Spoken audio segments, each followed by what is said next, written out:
Ion exchange chromatography is based on principle of attraction between oppositely charged molecule.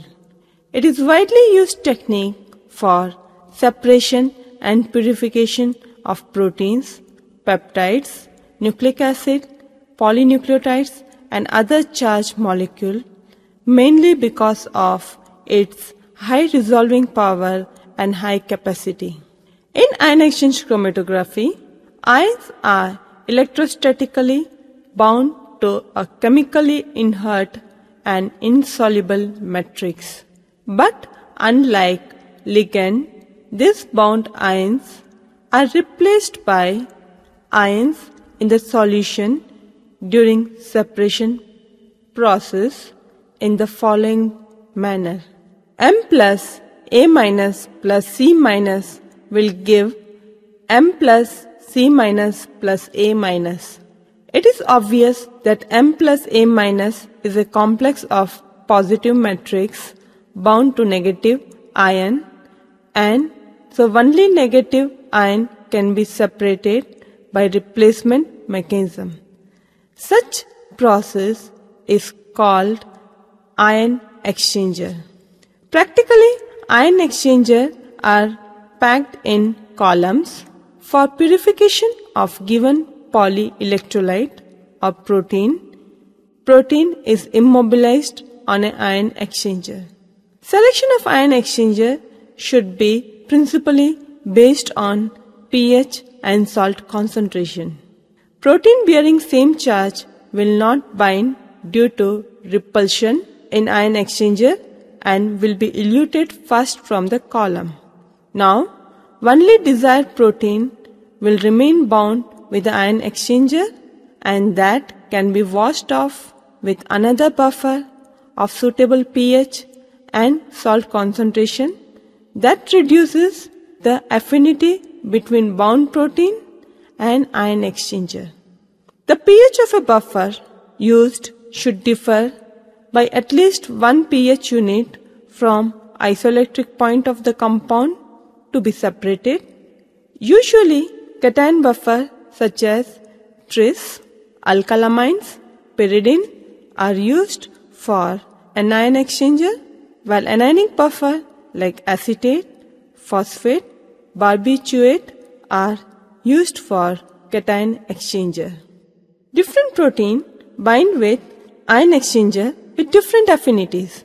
The passage of a particular protein down through the chromatographic column is retarded due to interaction between protein molecule and the ion exchanger. The retardation is comparable to the rate of passage of solvent. The washing of a column is called elution, and by elution, protein with low binding affinity for ion exchanger will move down the column. Now we'll discuss about different type of ion exchange chromatography. There are broadly two types of ion exchange chromatography, that is cation exchanger and anion exchanger. Cation exchanger possess negatively charged group, and this will attract positively charged cations.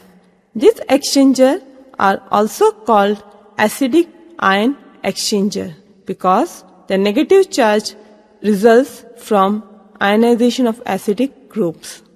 Anion exchanger are one having positively charged groups that will attract negatively charged anions. The term basic ion exchanger are also used to describe this exchanger, as positive charge generally results from association of proton with basic group.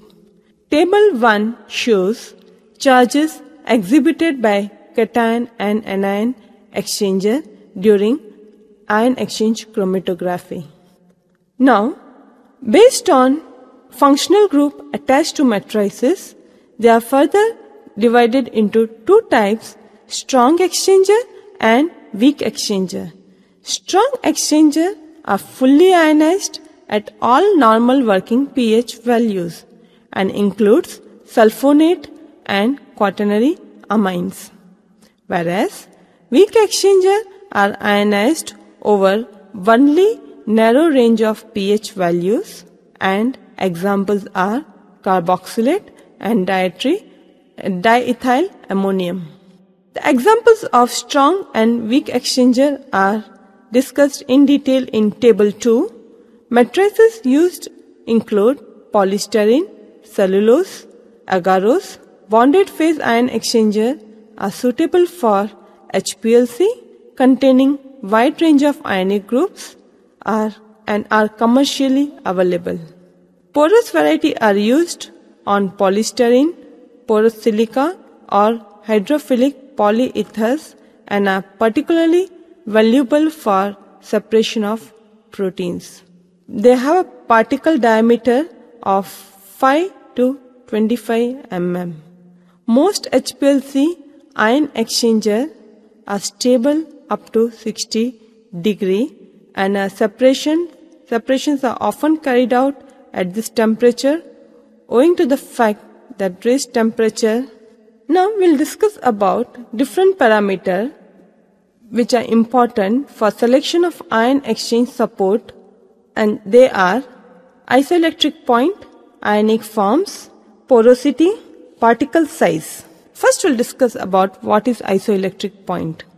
For amphoteric compounds, isoelectric point, that is pI of a compound at stability at various pH values, determines separation strategy.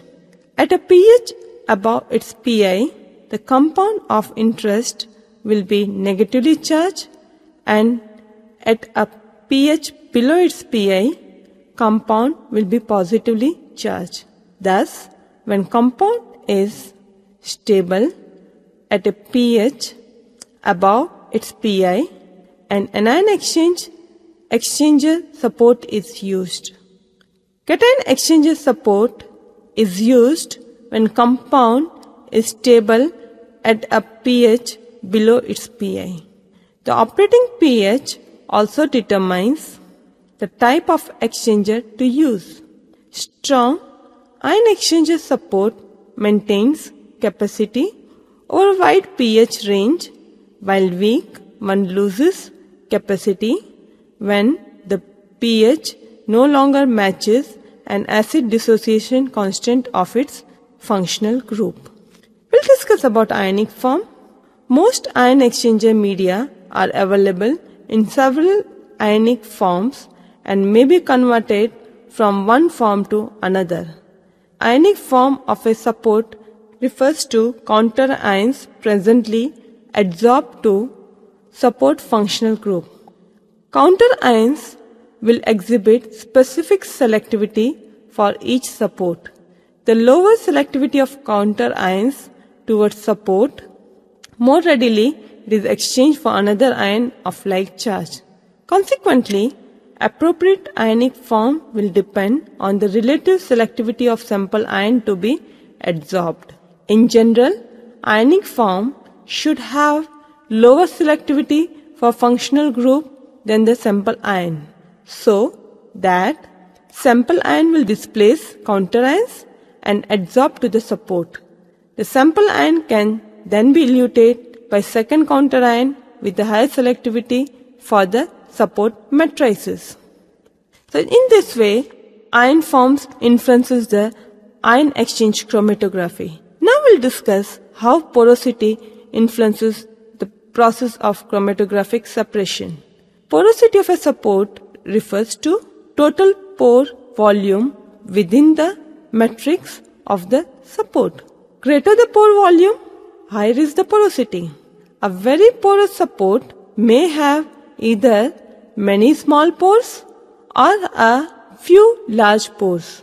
Exclusion limit of support is identified by size of largest compound able to enter the pores under given set of the conditions. Porous material with high exclusion limits are recommended for high molecular weight compounds such as proteins, antibodies and other biomolecules. Low or high porosity medium with low exclusion limit are recommended for separation of low molecular weight compound such as inorganic ions and organic acids. Now we'll discuss about how particle size influences the chromatographic separation. Particle size is measured in micrometer with dry or wet mesh designation. The wet particle diameter will vary from support to support and depends upon the ionic form resulting from differences in the hydration of the particle. Smaller particle size provides higher resolution and typically require lower operational flow rate. Larger particle size yield lower resolution but can be operated at higher flow rate. Illusion. Gradient illusion is more common than isoelectric illusion during ion exchange chromatography. Continuous or stepwise pH and ionic strength gradient may be employed, but continuous gradient tend to give better resolution with less peak trailing. Generally, with an anion exchanger, pH gradient decreases and ionic strength increases, whereas cation exchanger, both the pH and ionic gradient increases during the illusion. So this is about how ion exchange chromatography technique operates. Now what are the applications of this technique in biotechnology? Ion exchange chromatography is widely used in separation and purification.